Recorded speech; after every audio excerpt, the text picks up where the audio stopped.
Dr. Gold, so LASIK surgery, epi-LASIK surgery, as you do it, less invasive, much less cutting involved, which I guess is a good thing for everybody. And apparently lots of people don't know that exists. By lots of people, I mean the patients. Is that true? That's true. The majority of ophthalmologists who do laser vision correction do LASIK. And that really came about in the mid-1990s because there was instant gratification with LASIK, whereas the original procedure, PRK, took much longer to heal. And our society in general wants instant gratification. Right. Tell me about it. We all fall into the trap one way and another way in some areas sometimes, unfortunately. All right. Now, so epi-LASIK surgery, or just LASIK surgery as we will call it overall. Let's talk about nearsightedness.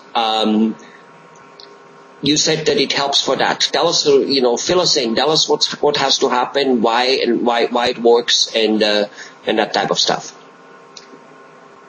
In nearsightedness, the light rays focus too far forward in the eye, causing blurry vision. And that can be corrected with eyeglasses or contact lenses or laser vision correction. In each case, the focal point of the light rays is moved onto the retina where it belongs so the person can see clearly. The way that works in laser vision correction is the cornea, which is too steep, too sharply curved, like a small ball versus a large ball, is made a little bit flatter by the laser, and that changes where the light rays focus and eliminates the nearsightedness. So people can now see clearly without visual correction.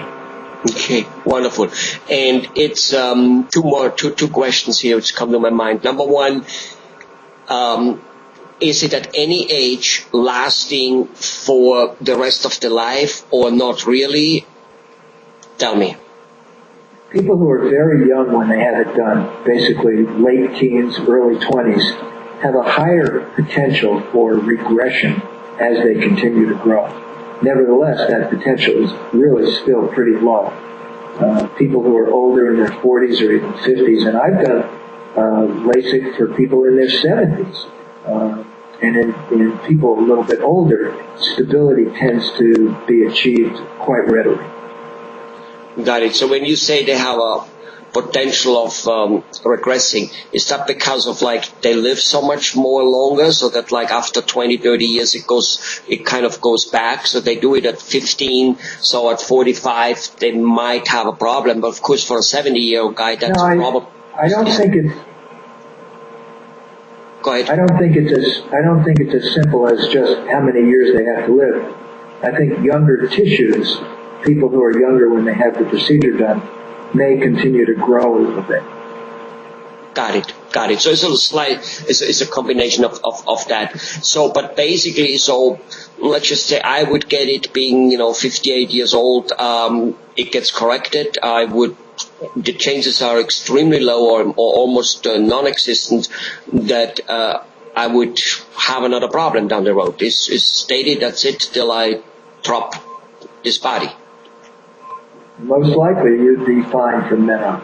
Right. Now, what happens to those young people who somehow, get a little fallback? Can they redo the surgery, or is it then permanently, no, that's it, from now on we cannot do anything anymore? We call it an enhancement if additional surgery has to be done. Other words that you may have heard are tweaking or fine-tuning, and it's as long as there's enough corneal tissue left to do additional surgery, which is usually the case, then there's really no problem. Got it. So I guess if you do it, knowing that, you, Dr. Gold, knowing that if you do that on a young person in the surgery in itself, you're going to pay high attention to leave enough cornea over, not to be, so to say, wasting it if you don't have to. Not that a surgeon would do that in the first place, but you specifically know that you might have to go back in there and do some small adjustments. Yes, whenever we calculate the amount of correction that needs to be done, one of the things we have to take into account is to be sure that if a touch-up might be required later on, that there would be enough tissue left over. Beautiful. All right. One more question. I know it's foolish, but nearsightedness blurry. So where does it get blurry? Does it get blurry because you see good when you close and it's blurry far away, or is it blurry when you're close? It really depends on the prescription where the blur starts. But everybody who's nearsighted has what's called a far point, and that's how far they can see without their glasses or contact lenses. And anything beyond that distance is significantly blurred. For example, when I was a kid, my amount of correction was very high. So I could see 4 or 5 inches in front of my eyes clearly, and anything beyond that was blurry. People who have a milder prescription, they may be able to see out as far as their arm could extend, for example, and anything beyond that would be blurry. That's what nearsightedness is. Well, got it. So wow, 5 inches, that's not very far. That's like reading like this, you know. I was very nearsighted.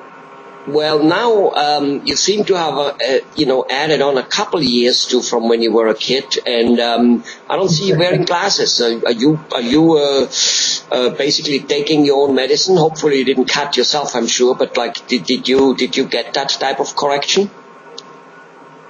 I had vision correction surgery in the early 90s with the original Russian style, which has been pretty much abandoned. It involved cutting the corneas with a diamond scalpel, and so I have 20 incisions in each of my corneas. We don't do it that way anymore.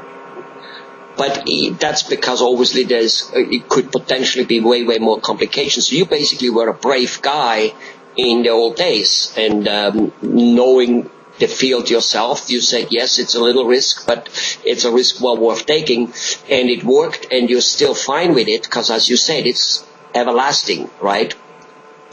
And that probably didn't change. That probably didn't change. It's just the way you're doing it now. Then there came the LASIK, which is a lot less invasive, which was better than this diamond cutting. And now, on top of it, now there's the epi LASIK, which is even more, even less dangerous. Correct. I love it. All right. Thank you very much.